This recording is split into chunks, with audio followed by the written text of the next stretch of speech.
Hi, I'm Zach. And I'm Jeremy, and we are Sparka Youth. So this week we're going to be continuing our lessons based on Joe Holmes' Follow 52, and we're going to be going into our new topic, which is going to be character. But first, let's take a look at our last week's challenge. So last week's challenge was to make a financial investment to reach people with the gospel. So Jeremy, what did you do for your challenge? So for my challenge, what happened was this week is Chinese New Year. So I decided that later on, at the end of Chinese New Year, which has not happened yet, so I'm kind of making an investment. But at the end, what's going to happen is I'm going to take all of the money that I got from like hongbao, which are also known as red envelopes, and I'm going to have them, and I'm going to take off 10% of them and give it to church. Well, for me, what I did was, my friend's birthday was last week, and usually I'm not a person to give presents regularly if they don't have a party or some sort of event for it. But I decided that I would strengthen our friendship and give them a present, so that would be easier for me to teach them about God because we have a better connection. So now let's go into this week's lesson, which is do not swear an oath, which comes from Matthew 5:34.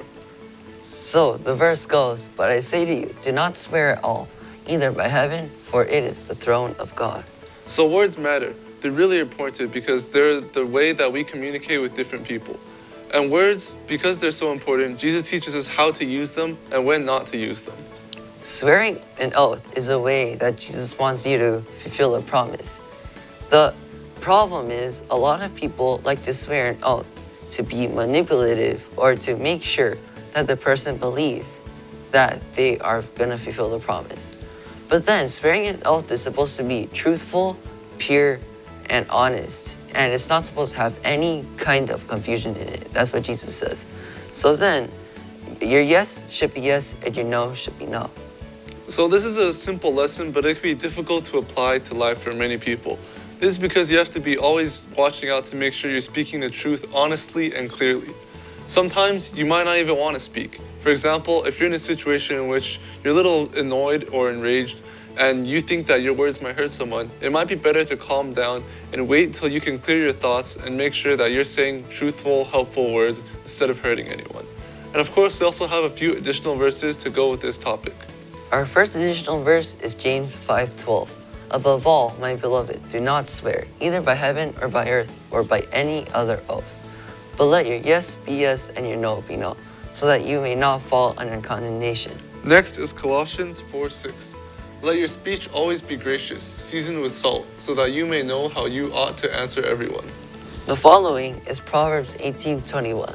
"Death and life are in the power of the tongue, and those who love it will eat its fruits." And lastly, we have Ephesians 4:29. "Let no evil talk out of your mouths, but only what is useful for building up, as there is need, so that your words may give grace to those who hear." Now we are going to be talking about this week's action.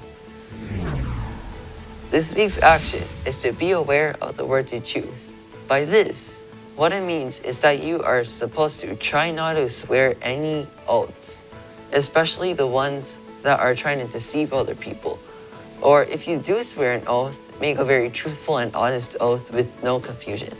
Also, you should be aware that if you are going to make confusion or have tricky wording, then you want to actually try to be silent for once. So that's all we have for this week. Don't forget to send us your challenges on Instagram at Sparka Youth. We'll see you next week and make sure to have a good one. Bye. Bye.